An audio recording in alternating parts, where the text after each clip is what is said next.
we are here with the 2024 Finke King of the Desert for the cars, Beau Robinson. Hugely emotional result. He's been trying to do it for a very long time. He's finally done it, and he did it in this trophy truck here. These things are absolutely wild if you've never really seen one up close. Beau, firstly, congratulations. Secondly, tell us a little bit about this truck. What make is it? How long have you been running it? Where did it come from? What's the story behind this one? Well, mate, yeah, thanks again. This is a Mason Motorsport built truck out of Southern California. Yep. Most of the high-end buggies and trucks have come out of Southern California. It's a little mecca for off-road racing. Baja's only an hour away, so they got a bit better than us, you know. Yep. But yeah, the Mason Motorsport, the brothers built this. This is a two-wheel drive. Yep. They also built a four-wheel drive, which is the current leader in America. Sort of 2 or 3 years running, they've been the most prominent sort of manufacturer. Yep. My old truck was a Geyser truck. There's a couple other Geyser trucks here this week. Yep. So very similar configuration, but the motor's in the front. Yep. Solid rear axle. Is this a 6 litre or this is a 7 litre? 7 litre. 7 litre Chev. Yep. It's similar to a sprint car motor for you know, to put it in perspective. Yep. So same as the car behind, that's similar. Yep. Whereas the buggies, the motor's in the back. It's got to run the transaxle like a supercar or a Formula Ford or something like that. Yep. So yeah, so then that's it. Then this runs a 6-speed sequential Albans. Yep. Obviously, as you can see, 40-inch tyres. Yeah. I don't know. What sort of suspension travel are you running on these things? They're like sort of 26 in the front. Yep. This thing would be like, testing me here, 30.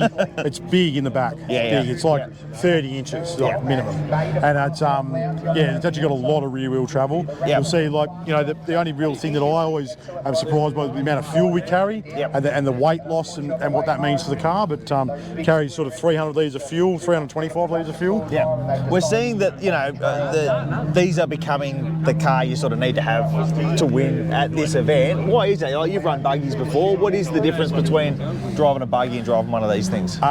These are typically heavier, which in a racing terms doesn't make sense. Yeah, that makes it better. Yeah. With this, I've been racing trucks now for a long time, and it's all about momentum with them. They're definitely not the fastest. In some cases, they're not even the fastest through the rough. Yeah. A lot of people get that skewed. They go, they're truck race. It's more about the momentum, about to carry your speed through the rough and through the corners. Where a buggy, like my brother's car, it's fast through the rough, but you can't dive it into the corner in the rough and keep it going. You know, like you got to back off some of those, you'll end up upside down. So on a track like the Finke track, where it is all about momentum, that's where this thing starts to work. Yeah, that's right. That's right. Whereas you get to another track like the next one we're going to go to at Loveday, the next round, that's a buggy track. You know, tight, twisty corners, gravel roads. They'll be on their steering brake and just, you know, and for a lot of time it's been the engines have held us back. Yep. Been a 6 litre rule, so just not quite enough to really get them going, you know. Yeah.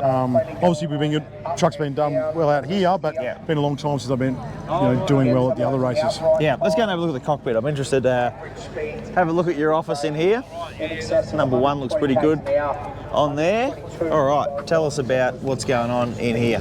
Well, it's, as you can see, it's pretty cosy. Yep. It's big too, right? Compared to other race cars, probably the biggest cockpit you're going to see in a race car. Standard sort of stuff as far as Motec dashes go. Yep. And the Navigator's got one of those as well? The Navigator's got a small one you'll see there. It's obviously got a large GPS. Yep. So that's probably a lot different than anything else you've seen. So we go and pre-run the course and we plot the marks and everything, and that sort of runs with us. Got a handbrake here. Yep. And that's a sequential, so the sequential is paddle shift? Sequential paddle shift, yep. Got a torque converter, no clutch, so only brake and throttle. Yep. Mate, all the mod cons, you know. And are you sort of in contact with the crew throughout the entire stage at this event? We try to. We run Starlinks now on the car, so that's made that a little bit easier. Yep. And that's probably a big part of managing the race, you know. People are like, you probably should put more time on your sales. Well, I actually know where I was, so I don't really need to worry about it. You don't want to push it. You don't want to push this thing any harder than you really need to. Exactly right. I mean, look, it's in pretty good nick, and that's exactly what we had to do. Yep. But yeah, mate, that's it pretty much. There's intercom, obviously, from driver to passenger. Yep. Same as a rally car or whatever. Yep. Yeah.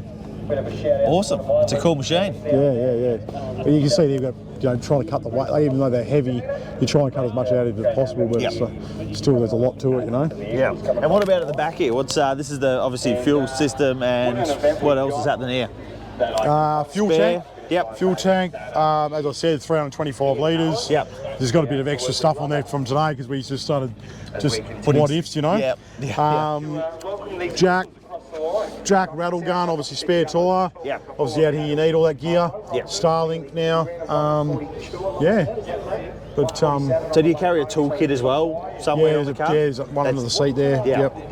Yep. Most of the stuff's sort of at easy reach for these sort of races, but Amazing. All right. Well, thank you very much for showing us around. Congratulations Pleasure. again. And Thanks, mate. yeah, we'll see you around the traps. Thanks, bud.